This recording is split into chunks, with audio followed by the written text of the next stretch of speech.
Hi, I am a master procrastinator.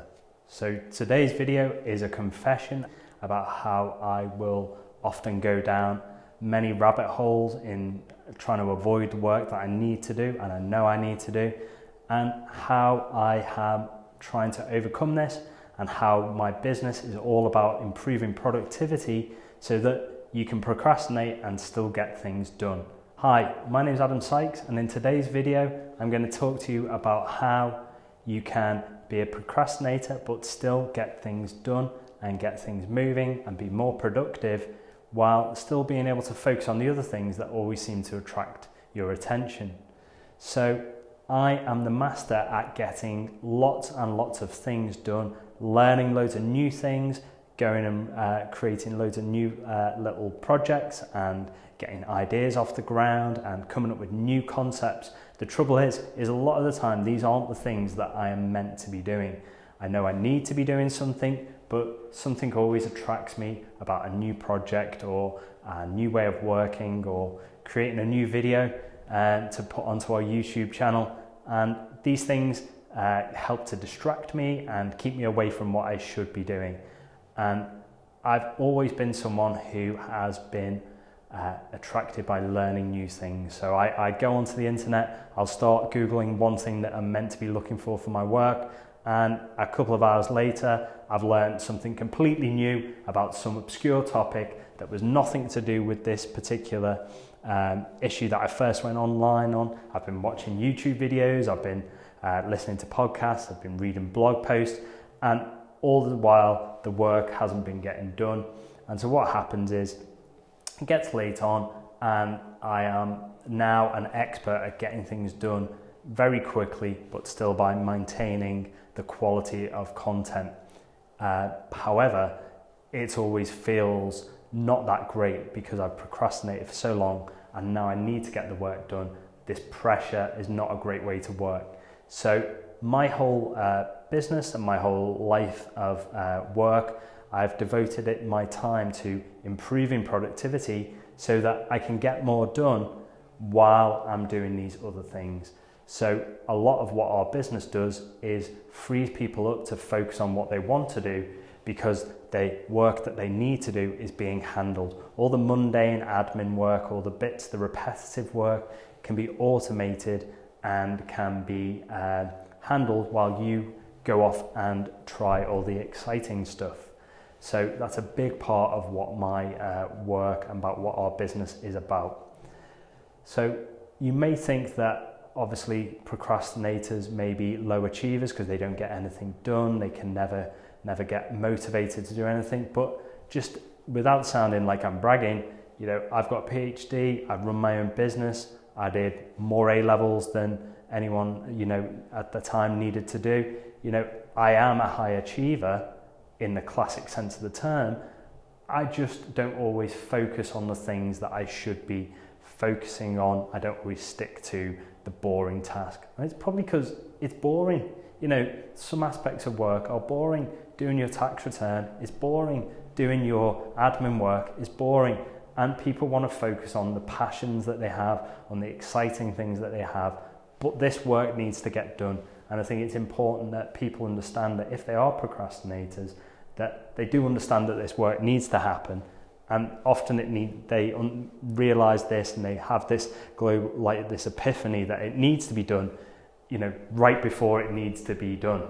So if you don't produce deadlines for yourself, especially in growing your business, then things can slide. But if you're working to a deadline, at the end of the day, most procrastinators who have realized that they are suffering with this affliction, if you like, have realized that they need to get things done and get quite good at getting things done when they need to be done. So it's not that we don't do things that we need to do, and we do things at high quality because we just got used to doing things like that.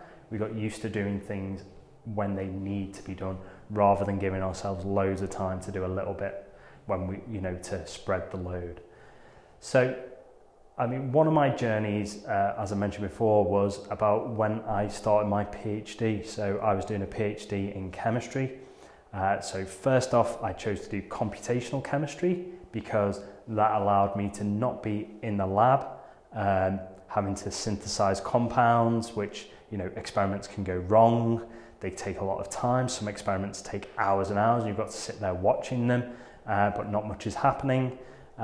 So I went for computational chemistry, and that was sort of my first automation, if you like, of the world of chemistry and of science, is that I was able to take my passion for science, but do it in a way where I could do it on a computer and I could run experiments without me being there. I could be anywhere and I could be running an experiment. I didn't need to be sitting in a lab and watching experiments go wrong and then having to repeat them and do them again and again.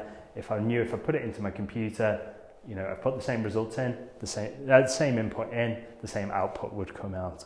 So that was my first automation. So what I was doing in my PhD was, stick with me, it makes sense, don't worry, was quantum mechanics calculations on to elucidate the structure of large molecules, of structures, to get the three-dimensional shape of these structures.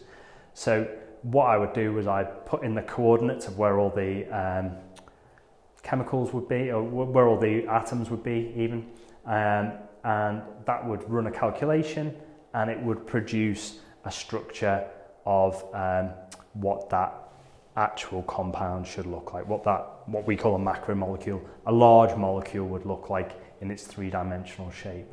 Now, the equivalent to this would be going into a lab, working out how to make the compound, because we don't always know how we're going to make a compound. We have to work out what the steps are to synthesize a new compound.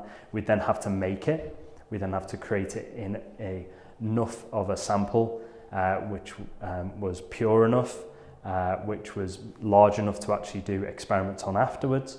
And then we'd have to put it into a machine that would fire X-rays at it, would produce output which would then be interpreted into a structure. So there was lots of steps of the process which I now had or could do in effectively one step.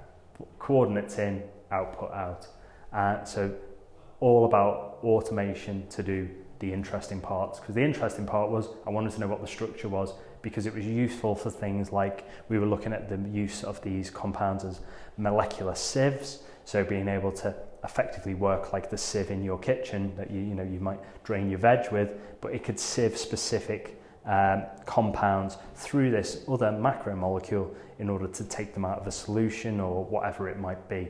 So that was one of the purposes. So I was more interested in the structure than designing how to create it and then making it and then firing X-rays at it. I just wanted to get the structure. So my whole PhD was about finding better methods to get the structure using quantum mechanics and using calculations to get this structure. So once I actually got the structure, I needed to make sure that the method I was using was working. So I'd have to compare the structure of what I'd made to the structure of what someone else had actually physically made for a known compound, and how they'd got the actual X-ray crystallography and got the data out to compare these two structures to see whether they matched and how good my calculation was as opposed to the real world.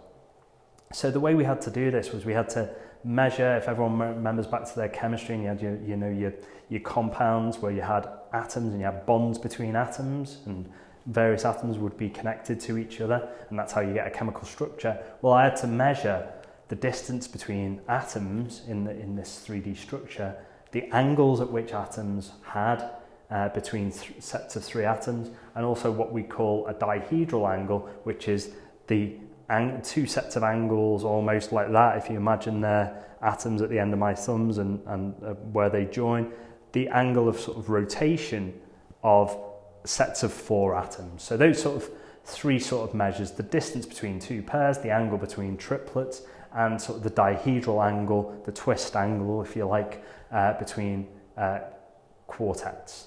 And I had to do this on a lot of structures, which you can imagine was very tedious and didn't really fit in with my, I suppose you call it like an ENTP type personality, or a fiery red, yellow mix personality, depending on what sort of personality systems you like working with. So there was a lot of angles, and I was also doing a lot of compounds, because if you're trying to find a new method, well, then you need to make sure that you are trying to get across a number of different test systems. So we were doing lots of different molecules that we knew the structure of through X-ray crystallography. We were comparing lots of different new processes. So there might have been, 20 different calculation methods that we were trying across, say 20 to 30 compounds, maybe even more. You times those up. There's lots of angles to measure. There's lots of distances between atoms to measure.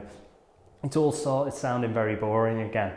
So what I did was, what anyone like me would do, was I went and had a dig into research, got lost in the rabbit hole of three-dimensional shapes and calculation of three-dimensional shapes, and ended up into some optical journal from 1987, and actually managed to find an algorithm that could compare 3D shapes for their similarity.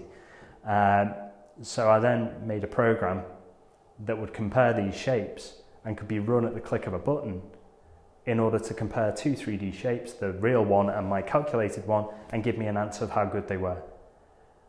So now I had these calculations that would give me the shape. I had a program that would compare the actual shapes that were created from the calculations against the real ones, and I could do those. I could put a calculation, start one off, get the shape back, compare it, and then we'd be great. We weren't measuring all these angles, it wasn't taking all this time, but it was taking too much time to actually put the structures in and create the calculation in the first place. So of course the next step was to automate that. So now I had a system where I could just load in a load of compounds, run them through my calculations, compare them of how good they were, and get an output at the end.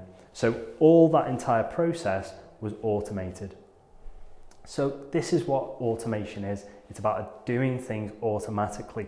You can do things as complicated as quantum mechanics calculations and three-dimensional comparison of atomic structures.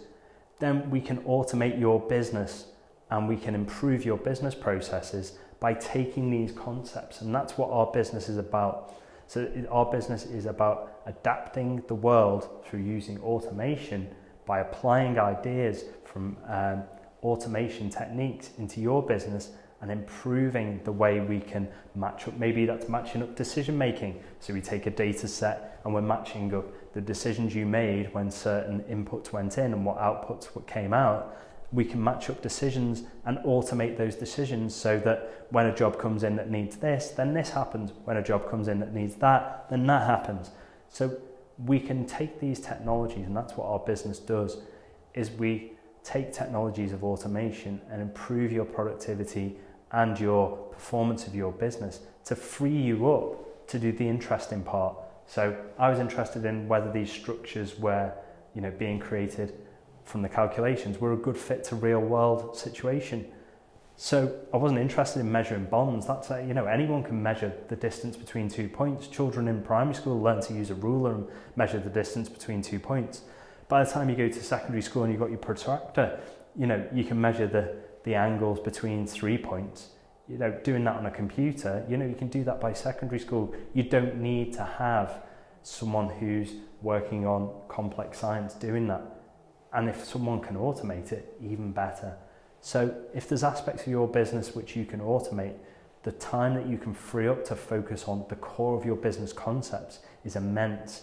So maybe you are a procrastinator like me. Maybe you do get involved in going down the rabbit hole. But if you've got the right tools behind you to do all the mundane work while you go and find the new ideas, while you go and push boundaries, then this will help you to grow your business and help you to become a world-class disruptive company.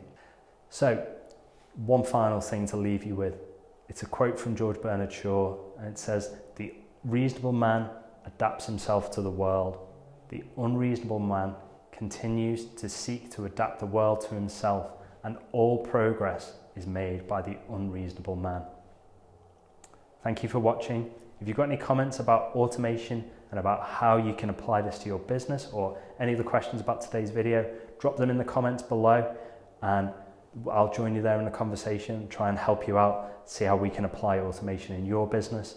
And if you like today's video, or you want to watch more videos about business productivity, growing your company, then please subscribe to our channel, and don't forget to click the bell icon to get notified when more videos like this are coming out. We do a video every weekday, Monday to Friday, and 2 videos on Mondays and Fridays when you get our SwiftCase Productivity podcast. So hopefully you've enjoyed today's video. My name is Adam Sykes, founder of SwiftCase, the professional productivity platform, and I'll see you again next time.